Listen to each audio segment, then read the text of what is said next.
खुद हैं प्रशांत किशोर जी के पार्टी से, कहा जाए कि जनसुराज से बड़हरा के संभावित प्रत्याशी सौरभ सिंह यादव जी।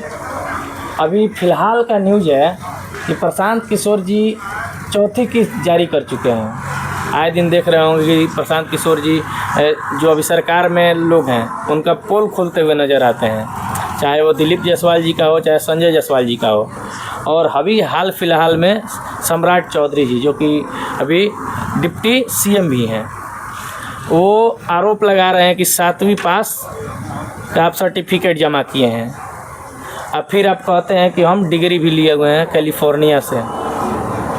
इस पर क्या प्रतिक्रिया है आपकी? देखिए, हंसी आता है हमको इन लोगों पे, चोरी भी और सीनाजोरी भी। आप जब 7वां पास नहीं किए, आप मैट्रिक पास नहीं किए, तो आप डिलीट कैसे कर सकते हैं? आप इंटर कैसे कर सकते हैं? आप यूनिवर्सिटी कैसे जा सकते हैं? आपको तो पहले 7वां पास करना होगा, मैट्रिक करना होगा, तब ना 11th करेंगे, 12th करेंगे, बीए करेंगे, एमए करेंगे, पीएचडी करेंगे, तब ना डिलीट करेंगे। तो ये लोग चोरी भी करते हैं, सीनाजोरी भी करते हैं। तो सम्राट चौधरी जी अभी वर्तमान में डिप्टी चीफ मिनिस्टर हैं, उनको जनता को बताना चाहिए कि हमने समाज के साथ, बिहार के लोगों के साथ क्या फ्रॉड किया। आप अपने व्यक्तिगत जीवन में, सामाजिक जीवन में होते हुए भी व्यक्तिगत जीवन को आप क्यों छुपाते हैं?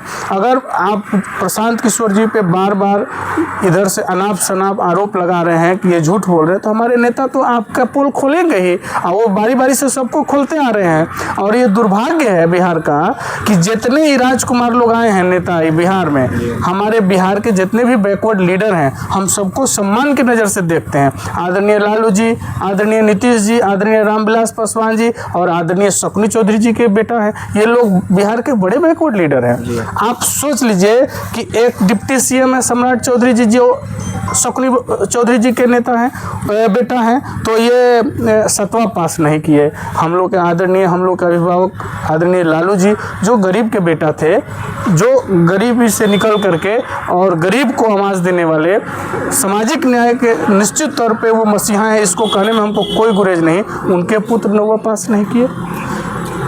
रामविलास जी, हम लोग के स्वर्गीय आदरणीय रामविलास पासवान जी, हम लोग भी सम्मान के नज़र से देखते हैं, मंडल के मसीहा हैं।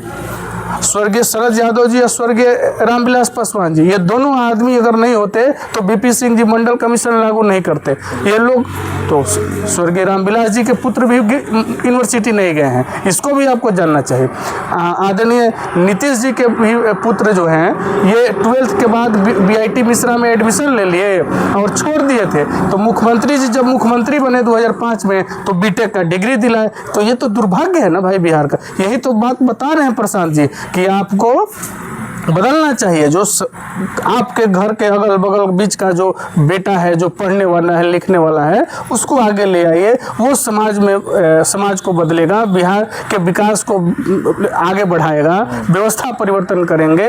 तो यही बात तो बोल रहे हैं। ये तो आदरणीय प्रशांत किशोर जी ने समाज को और बिहार के लोगों को जगाने का काम किया है। जो हमारे आँख में जो पट्टी थी, ये झूठ बोल रहे थे कि हम डिलीट किए हैं, हम पीएचडी किए हैं, ये सब भोकस बात जो कर रहे हैं, तो समाज के सामने वो आईना दिखाने का काम किया। अब सोचिए ना, सुप्रीम कोर्ट का जो न्यायालय को हम लोग सम्मान देते हैं, उनके यहाँ ये आप स्वीकार करते हैं शपथ पत्र में कि हम 7वां पास किए हैं। मर्डर केस में नाम फंसता तो नाम बदल के राकेश कुमार करते हैं, सम्राट चौधरी, क्या क्या आप गड़बड़ करते हैं, और उसके बाद भी आप चोरी से सीनाजोरी कर रहे हैं।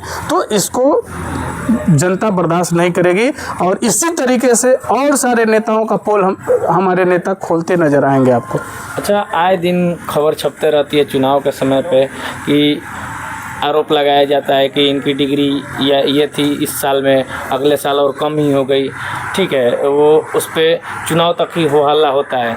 लेकिन अगर देखा जाए सरकारी कर्मचारियों का अगर डिग्री फर्जी पकड़ा जाता है तो उनको बाकायदा जेल भी जाना पड़ता है, अरेस्टिंग होती है, जेल भी जाना पड़ता है और उन पर कार्रवाई भी होती है।